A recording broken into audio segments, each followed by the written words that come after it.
Pero prevaricación, malversación, fraude, administración desleal, estas son a esta hora las acusaciones que plantean organizaciones como Justicia Europa, después de escuchar esta defensa de Ayuso en las últimas horas. Esta, la de yo no tenía ni idea.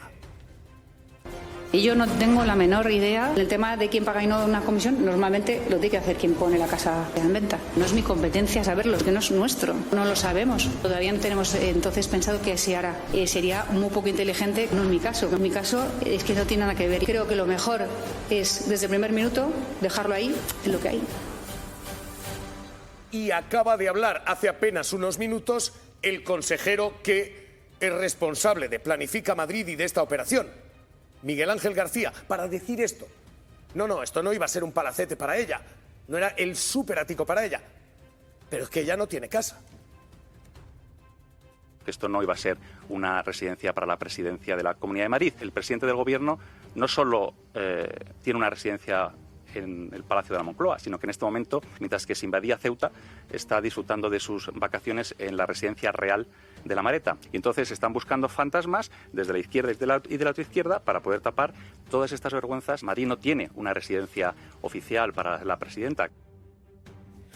Pablo Collantes, acaba de comparecer el consejero clave, el hombre de la distancia kilométrica, del clima gélido, con Isabel Díaz Ayuso. ¿Qué ha dicho? Vamos, Javier, de lo personal a lo profesional. En lo personal, dice el consejero, preguntado si hay incomodidad con la presidenta, con Isabel Díaz Ayuso, después de que lo señalara, de que cargara en él toda la responsabilidad de la compra de ese ático, dice Miguel Ángel García que no, que de incomodidad ninguna, que estos son asuntos normales a tratar. Y a partir de aquí, lo profesional. Le preguntábamos, oye, ¿para qué se compra un ático de ultralujo por parte de Planifica Madrid? Dice el consejero que para ponerlo a disposición de la Comunidad de Madrid, acto seguido, como acabamos de escuchar, dice que la presidenta no tiene residencia oficial, algo que es cierto. Preguntamos nosotros, sin ninguna mala intención, que si lo que se quería, para lo que se quería era ese ático, era como residencia, y entonces dice el consejero que no conviene mezclar. Es él quien pone sobre la mesa esto. En cualquier caso, argumentan que ya se han respondido a todas las preguntas, que esto es algo que nos están diciendo con frecuencia, sin embargo no terminan de responderlas. Preguntábamos si lo que no se quiere es perder patrimonio, se van a comprar nuevas viviendas, y cuándo vamos a conocer cuándo se va a poner a la venta finalmente ese inmueble, si requiere de urgencia para la reconstrucción de los incendios. Miguel Ángel García, a todo esto, de momento evasivas. ¿Por qué se elegía un ático de ultralujo? ¿Por qué esa vivienda? ¿Para qué se quería utilizar? Si la intención era no perder patrimonio, ¿se van a comprar ahora nuevas viviendas? Y finalmente, ¿cuándo conoceremos por cuánto precio se va a poner a la venta ahora ese ático y cuándo vamos a conocer esa licitación? Aquí lo que no se dice es que Madrid no tiene una residencia oficial para la presidenta. ¿Se quería utilizar entonces como vivienda para la presidenta porque tiene uso residencial ese ático? Hemos hablado de un inmueble al servicio de la Comunidad de Madrid para las necesidades que pudiera tener. Los inmuebles que vamos a vender en la calle Gran Vía también tienen carácter residencial. Por cierto, el gobierno de Isabel Díaz Ayuso matiza. Miguel Ángel García Martín es el que tiene toda la responsabilidad de la compra de ese ático, insisten. Y efectivamente, Javier, la oposición, tanto el Partido Socialista como Más Madrid, piden que se celebre un pleno extraordinario para aclarar cuanto antes por qué se quiso comprar ese ático, cuánto dinero público ha costado, por qué no tenemos datos públicos de cómo se produjo esa operación. Más Madrid va más allá, pide también que el que comparezca sea el consejero, que ha respondido también a esta petición. Dice que Más Madrid se ha convertido ya en unos pagafantas de Pedro Sánchez. Y suena pues muy bien para intentar pues hacer daño. Sería muy poco inteligente que a estas alturas de mi vida política en la Comunidad de Madrid me buscara una casa de la que además no me puedo esconder. Yo entiendo que casen los relatos porque queda muy bien y así pues estamos dándole vueltas y estirando lo que haga falta esto. Como era de esperar, tras las declaraciones en rueda de prensa de Isabel Díaz Ayuso, cargando toda la responsabilidad de la compra del ático de lujo en su consejero Miguel Ángel García, las reacciones no se han hecho esperar en las redes sociales, siendo una de las más virales la del diputado socialista en la Asamblea de Madrid Ramón López, que ha desmontado a la presidenta madrileña al filtrar el siguiente documento de la empresa pública Planifica, en donde se puede comprobar que todas las decisiones que se toman se hacen de manera colegiada en un consejo de gobierno presidido por la presidenta madrileña. Un documento que echa por tierra las justificaciones de la presidenta madrileña, y que pone el foco en la responsabilidad legal de Isabel Díaz Ayuso como máxima dirigente del Consejo de Gobierno. y que abre la puerta a una posible imputación de Díaz Ayuso por un delito de tráfico de influencias. El problema es, yo creo que al final se está generando un debate que por sí no tendría por qué tener mayor relevancia. La presidenta de la comunidad puede comprarse una casa con su dinero, puede vivir de alquiler o puede tener los que quiera siempre que su nómina se lo permita. El problema es que ocultan información. El problema es que además tienen la capacidad, hoy mismo sale en una rueda de prensa, cuando la presidenta no tenía agenda, a echarle toda la culpa al consejero de presidencia. Consejero, por cierto, que tenía al lado. Si era él quien tenía que dar todas las explicaciones, ¿cómo no le da el micro? ¿Cómo no le da la posibilidad de que aclare a todos los madrileños por qué se adquirió ese inmueble enfrente de la casa de la madre de la presidenta sin que la presidenta se entere de nada de lo que está pasando a su alrededor? Y solo por aclarar una cosa, perdona Gonzalo, porque me ha parecido escuchar a Arantxa muy convencida de lo que era el objeto social de Planifica, que era comprar patrimonio.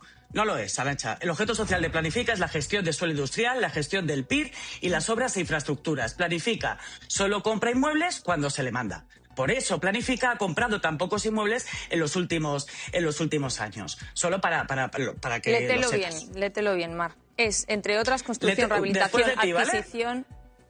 Perdona. Después,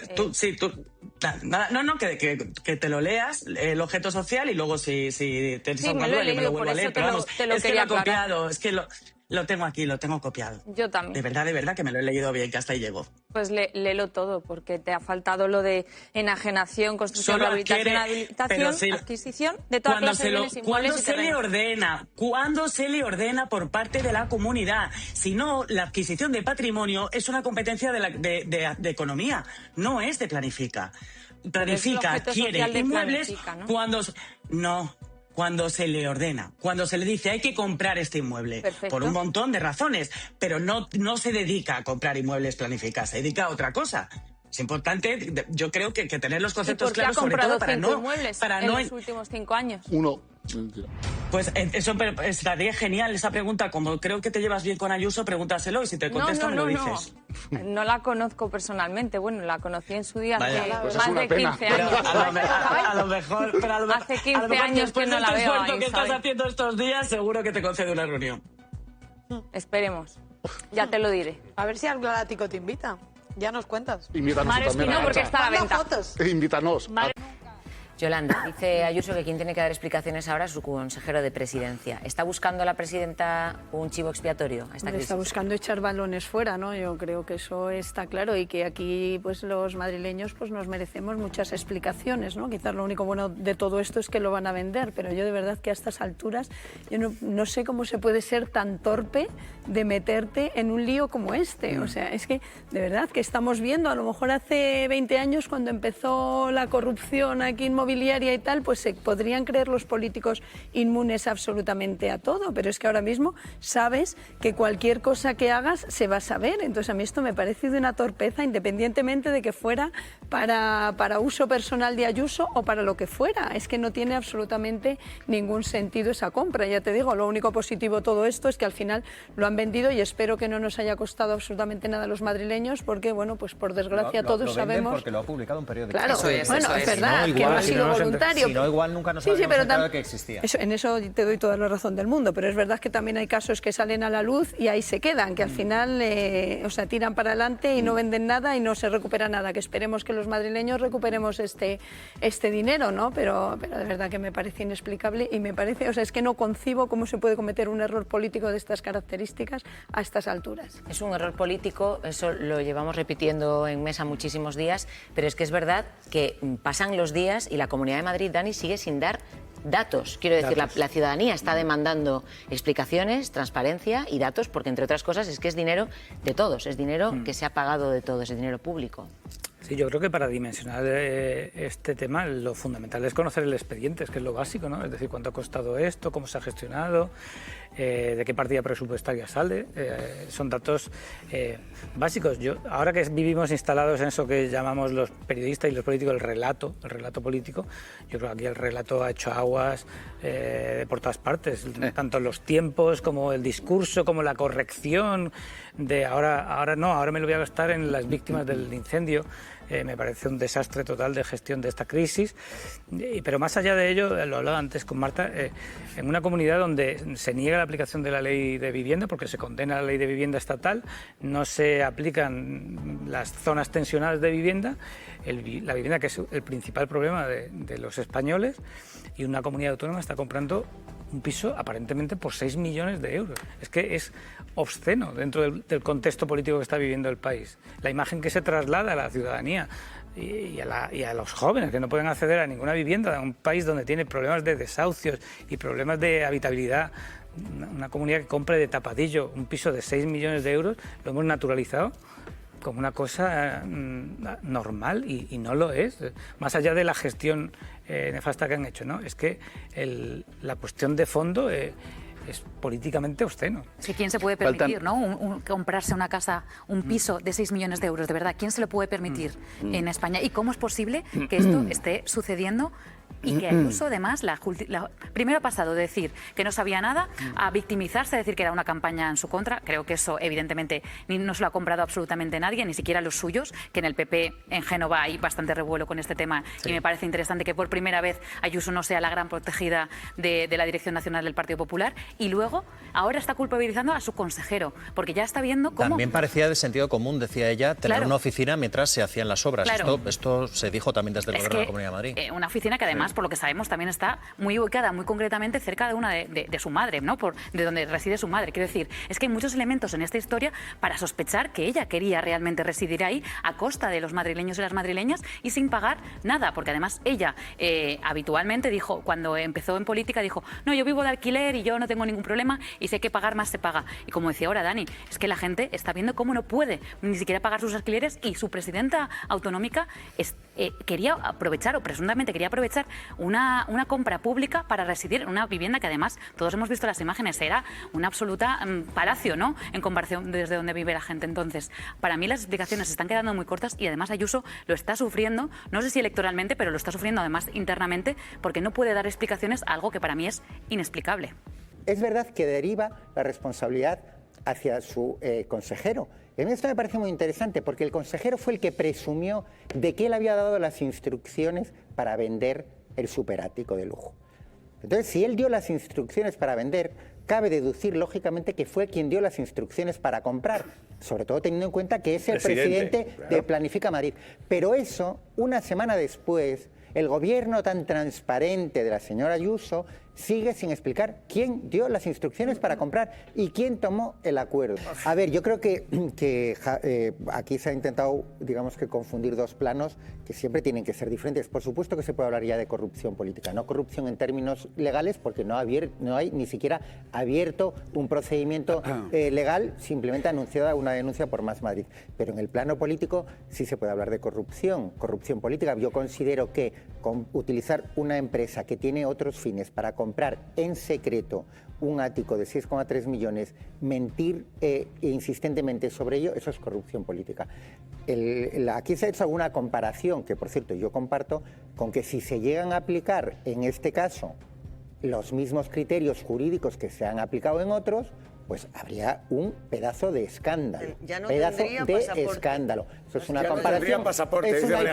Es una hipótesis. Pero yo prefiero mantenerme todavía en el de la corrupción política. Y tercero, por mucha opacidad que están aplicando toda, el 100% de opacidad, en estos son estajanovistas en la Comunidad de Madrid, en mentira y opacidad son estajanovistas. Pero aquí, aunque no haya un expediente administrativo, que yo creo que con la ley en la mano no lo va a haber, lo que hay son cooperadores necesarios, ¿vale? Y hay claramente dos que yo no veo, para empezar, cómo se van a escapar. Y es el consejero García, que preside el Consejo de Administración de Planifica Madrid, y el consejero delegado de Planifica Madrid, Pedro Corbalán. Porque hay dos cosas claras. ¿Alguien dio la instrucción de comprar? Alguien dio la instrucción de comprar y alguien tomó el acuerdo de comprar. Y el acuerdo de comprar solo lo pudo tomar o el consejero delegado, que tiene facultades para ello, o el consejo en su conjunto, que son 9 miembros. Y eso se sabrá.